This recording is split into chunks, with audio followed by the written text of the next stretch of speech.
black box warnings. In February of 2010, the FDA changed the warnings on the class of drugs called ESAs, which are Procrit, Epogen, and Aranesp, 3 different brand names of the same drug.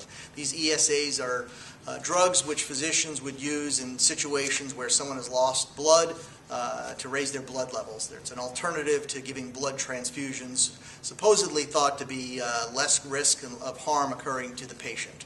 Well, in February 2010, the FDA changed the black box warnings, which are the warnings that the manufacturers are required to place on the product guide that a physician would see and what a patient would see.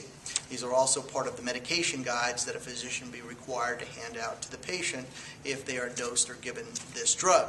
These black box warnings are essentially the Bible that every physician needs to know, every hospital needs to know. What are the dangerous side effects? What can happen to you? And also they give guidelines for use of these drugs, protocols, follow-ups, and in this case with these class of ESAs, the FDA determined there was a causal relationship between blood clotting occurring very quickly after dosing with an ESA. The black box warnings now require the physician to follow up and review for anticoagulation therapy, the use of blood thinners, and to immediately warn the patient of the risks of developing the deep vein thrombosis and the blood clotting. These are now mandated in the product guide, the medication guide, and must be discussed between the patient and the physician at the time that it is given out.